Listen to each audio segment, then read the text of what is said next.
बहुत स्वागत आप सभी का। आपके साथ मैं हूं कीर्ति दीक्षित। तो चलिए बुलेटिन की शुरुआत करते हैं फटाफट अंदाज में। प्रधानमंत्री नरेंद्र मोदी ने आज गुजरात के कच्छ में कई परियोजनाओं की शुरुआत की, साथ ही सोलर पार्क की आधारशिला रखी। पीएम मोदी ने कहा कि आज सरदार पटेल का सपना पूरा हो रहा है। कच्छ का दुनिया सबसे बड़ा हाइब्रिड एनर्जी पार्क बना रहा है। पीएम मोदी ने किसान आंदोलन को लेकर कहा कि विपक्ष के लोग किसानों को भ्रमित कर रहे हैं। किसानों के कंधे पर बंदूक रखकर चलाया जा रहा है। दिल्ली के मुख्यमंत्री अरविंद केजरीवाल ने ऐलान किया है कि उनकी पार्टी 2022 में उत्तर प्रदेश का विधानसभा चुनाव लड़ेगी। अरविंद केजरीवाल ने कहा कि यूपी में सुविधाओं की कमी है। केजरीवाल ने पूछा कि यूपी में मोहल्ला क्लिनिक, मुफ्त बिजली, मुफ्त पानी क्यों नहीं मिल सकता है। केजरीवाल ने कहा कि देश का सबसे बड़ा राज्य, सबसे बड़ा विकसित प्रदेश क्यों नहीं बन सकता। हमारा मकसद यूपी को सबसे विकसित राज्य बनाना है। गोरक्षा कानून पर चर्चा के दौरान कर्नाटक विधानसभा परिषद में जोरदार हंगामा हुआ। देखते ही देखते बात हाथापाई तक पहुंच गई। कांग्रेस एमएलसी ने जबरदस्ती विधान परिषद के अध्यक्ष को कुर्सी से नीचे खींच लिया, जिसके बाद संसद में मार्शल बुलाने पड़े। नए कृषि कानूनों के खिलाफ किसानों का प्रदर्शन 20वें दिन में प्रवेश कर चुका है, लेकिन सिंगू, टिकरी और गाजीपुर पर डटे किसान नए कानूनों को रद्द करने से कम पर राजी नहीं है। किसान आंदोलन के बीच केंद्रीय मंत्री प्रकाश जावड़ेकर ने कहा कि कृषि कानून को खत्म करना विकल्प नहीं है। हमारी सरकार बातचीत के लिए तैयार है। कांग्रेस नेता राहुल गांधी ने सरकार पर तंज कसते हुए कहा कि मोदी सरकार के लिए आंदोलनकारी किसान खालिस्तानी और पूंजीपति उसके सबसे अच्छे दोस्त हैं। किसानों के प्रदर्शन के बीच कल केंद्रीय कैबिनेट की मीटिंग होगी। यह मीटिंग वीडियो कॉन्फ्रेंसिंग के जरिए होगी। इस मीटिंग में किसानों के आंदोलन पर चर्चा हो सकती है। किसान आंदोलन को अब सामाजिक कार्यकर्ता अन्ना हजारे का समर्थन मिल सकता है। अन्ना हजारे ने केंद्र सरकार को चेताया कि किसानों की मांगें नहीं मानी गई तो वो अनशन करेंगे।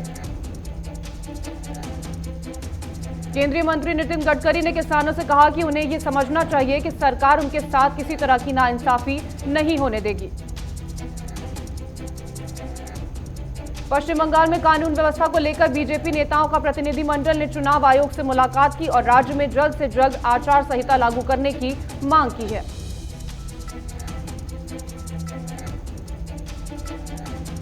पश्चिम बंगाल में यात्रा करने वाले वीआईपी लोगों की सुरक्षा बढ़ाने की तैयारी की जा रही है। सूत्रों के मुताबिक केंद्रीय सुरक्षा एजेंसियां इस पर विचार कर रही हैं।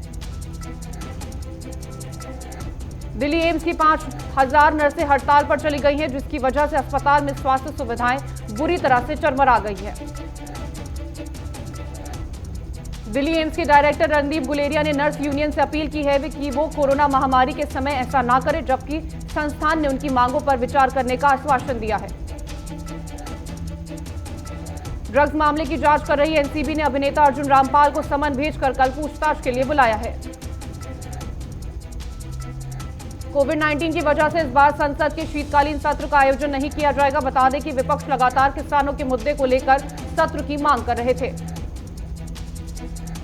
छत्तीसगढ़ के मुख्यमंत्री भूपेश बघेल ने सूरजपुर में विभिन्न निर्माण कार्यों के सहित अन्य कार्यों का लोकार्पण और शिलान्यास किया।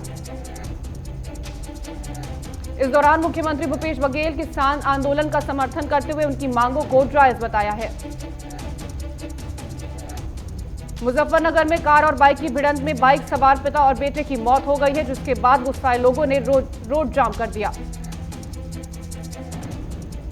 मुजफ्फरनगर में अंतर्राष्ट्रीय महिला खिलाड़ी के साथ दुष्कर्म किया गया। आरोपी ने अश्लील फोटो भी वायरल किए। महिला ने अपने फूफा सहित 4 आरोपियों के खिलाफ मामला दर्ज कराया है।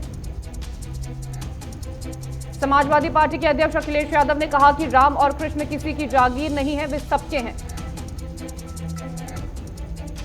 कृषि कानूनों को लेकर जहां किसान दिल्ली के सरहदों पर डटे हैं, वहीं उनकी पत्नियां खेतों में मोर्चा संभाल रही हैं। वह खुद पानी लगा रही हैं और खेतों में स्प्रे का काम भी कर रही हैं। बस्ती के ऑडिटोरियम में किसान सम्मेलन का आयोजन किया गया, जिसमें पूर्व कृषि मंत्री राधा मोहन सिंह ने किसान बिल को लेकर किसानों के साथ चर्चा की।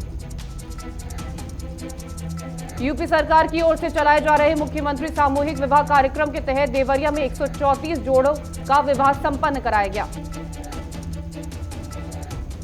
गौरेला पेंड्रा मारवाही में धान खरीदी केंद्रों में परेशान हो रहे किसानों ने चक्का जाम किया। किसानों का आरोप है कि मंडी में पूरी व्यवस्था बनाकर धान खरीदी नहीं की जा रही है।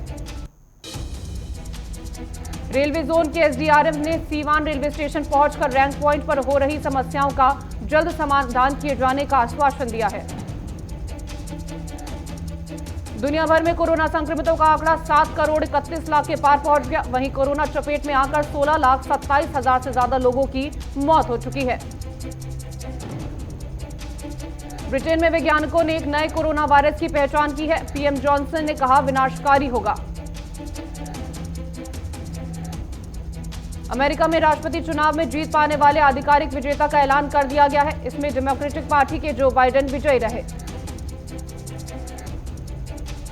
बाइडेन को इलेक्टोरल कॉलेज के 306 वोट हासिल हुए हैं, जबकि डोनाल्ड ट्रंप को 232 मतों से ही संतोष करना पड़ा है। ये तय हो गया है कि जनवरी में बाइडेन ही अगले राष्ट्रपति के तौर पर शपथ लेंगे।